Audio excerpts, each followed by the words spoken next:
बिस्मिल्लाहिर्रहमानिर्रहीम। जैसा कि हम पहले भी जिक्र कर चुके हैं, हज़रत लूत अलैहिस्सलाम हज़रत इब्राहीम अलैहिस्सलाम के भतीजे थे। उनके वालिद का नाम हारान था, जो हज़रत इब्राहीम अलैहिस्सलाम के भाई थे।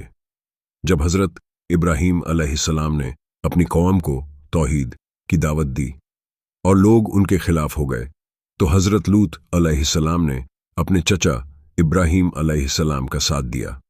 कुरान में आता है कि जब इब्राहीम अलैहिस्सलाम को अल्लाह का पैगाम मिला और उन्होंने अपनी कौम को बुलाया, तो हज़रत लूत अलैहिस्सलाम पहले शख्स थे जिन्होंने उनकी बात मान ली।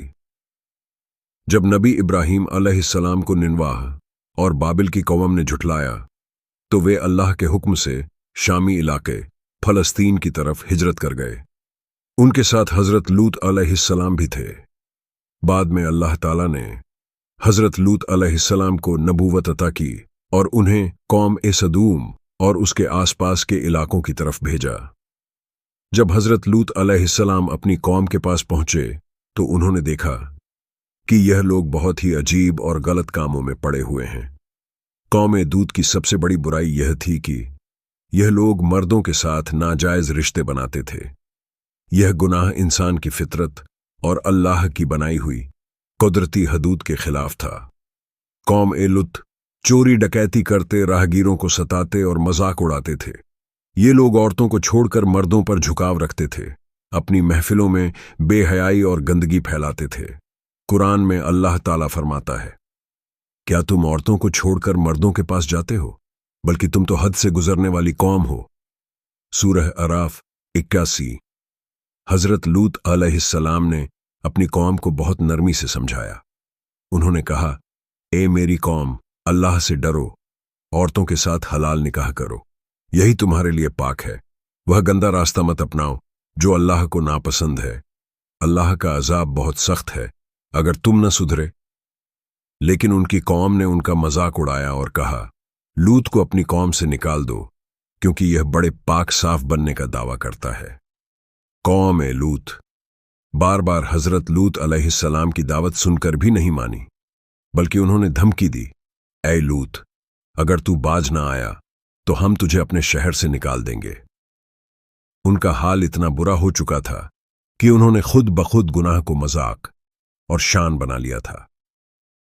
एक रोज अल्लाह ताला ने 3 फरिश्तों जिब्रील अलैहिस्सलाम, मीकाइल अलैहिस्सलाम और इज़राफील अलैहिस्सलाम को इंसानी शक्ल में भेजा।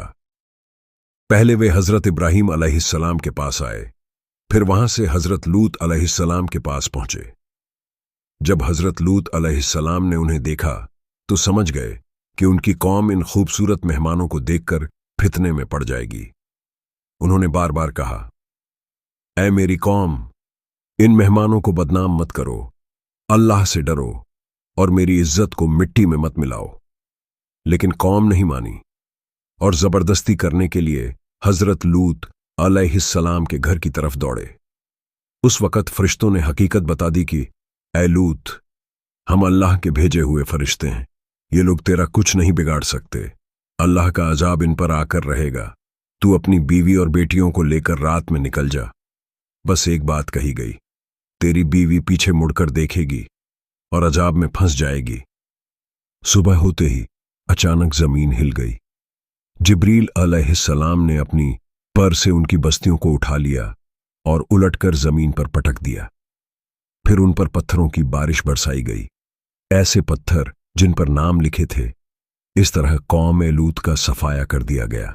जब अल्लाह ताला ने फरिश्तों के जरिए साफ ऐलान कर दिया कि कौम ए लूत पर अजाब आने वाला है, तो हज़रत लूत अलैहिस्सलाम को हुक्म दिया गया कि वे रात में अपने ईमान वाले घर वालों को लेकर निकल जाएं। कुरान में आया है, तो हमने कहा, ऐ लूत, तू अपने घर वालों को लेकर रात के आखिरी हिस्से में निकल जा और पीछे मुड़कर मत देखना, सिवाय तेरी बीवी के जो काफिरों के साथ रहेगी। सूरह हूद 61। लूत अलैहिस्सलाम अपने घर से बहुत घबराए हुए निकले। उनकी बेटियां उनके साथ थीं, लेकिन उनकी बीवी पीछे रह गई। जब वे निकल रहे थे तो आसमान पर सन्नाटा छाया हुआ था, मगर जमीन के अंदर एक खौफनाक हलचल धीरे धीरे पैदा हो रही थी। लूत अलैहिस्सलाम की बीवी का नाम तफसीरों में वाहिला बताया जाता है। वह ज़ाहिरी तौर पर नबी की बीवी थीं, मगर दिल से अपनी कौम की तरफदारी करती थीं। जब फरिश्ते मेहमान बनकर लूत अलैहिस्सलाम के घर आए तो उनकी बीवी ने छिपकर कौम को खबर दी। अजाब के वक्त जब लूत अलैहिस्सलाम निकल रहे थे तो वह पीछे रह गई और कौम के साथ अजाब में हलाक हो गई। कुरान में आता है, अल्लाह ने काफिरों के लिए नबी नूह की बीवी और नबी लूत की बीवी की मिसाल दी। वे दोनों हमारे नेक बंदों के निकाह में थीं, मगर उन्होंने खयानत की। कुरान मजीद में कई जगह यह अजाब बयान हुआ है। जिब्रील अलैहिस्सलाम ने अपनी पर से पूरी बस्ती को उठाया और आसमान तक ले गए, यहां तक कि फरिश्तों की तस्बीहें सुनाई देने लगीं। फिर उन्होंने बस्ती को उलटकर पटक दिया। उसके बाद आसमान से पत्थरों की बारिश बरसी। यह पत्थर पके हुए मिट्टी के थे और हर एक पर नाम लिखा हुआ था। कोई भी जिंदा न बचा। कुरान कहता है, फिर हमने उन पर एक जोरदार आवाज छोड़ी और उनकी बस्तियों को उलट दिया और उन पर परत दर परत पत्थर बरसाए। आज भी जहां यह बस्तियां थीं, वह जगह बहरे मैयत कहलाती है। यह समुद्र दुनिया की सबसे नीची सतह पर है। इसका पानी इतना खारा और भारी है कि इसमें कोई मछली या जीव नहीं रह सकता। कहते हैं कि यह उसी अजाब की निशानी है। तफसीर की किताबों में आता है कि लूत अलैहिस्सलाम की 2 बेटियां थीं जो उनके साथ निकलीं और ईमान पर कायम रहीं। उन्होंने अपने वालिद की मदद की और सब्र किया। बाद में इनका निकाह हजरत इब्राहीम अलैहिस्सलाम के घराने में हुआ। लूत अलैहिस्सलाम अपनी बेटियों के साथ निकलकर फलस्तीन की सरजमीन पर वापस चले गए, जहां उनके चचा इब्राहीम अलैहिस्सलाम रहते थे। उन्होंने वहीं अपनी जिंदगी गुजारी और अल्लाह की तौहीद की दावत देते रहे। हजरत लूत अलैहिस्सलाम हजरत इब्राहीम अलैहिस्सलाम के बहुत करीबी थे। वे सिर्फ चचा भतीजे का रिश्ता ही नहीं रखते थे, बल्कि ईमान, तौहीद और दावत के काम में भी एक दूसरे के मददगार थे। अजाब-ए इलाही से पहले जब फरिश्ते इंसानी शक्ल में इब्राहीम अलैहिस्सलाम के पास आए और बेटे की खुशखबरी दी तो उन्होंने बताया कि वे लूत अलैहिस्सलाम की कौम को हलाक करने आए हैं। इब्राहीम अलैहिस्सलाम बहुत रहमदिल थे। उन्होंने अल्लाह से दुआ की और कहने लगे, क्या वहां लूत मौजूद नहीं है? तो फरिश्तों ने जवाब दिया, हम जानते हैं कि वहां कौन है। हम लूत और उसके घर वालों को बचा लेंगे, सिवाय उसकी बीवी के जो पीछे रह जाएगी। इस तरह दोनों नबियों का रिश्ता रहमत और मोहब्बत से भरा हुआ था।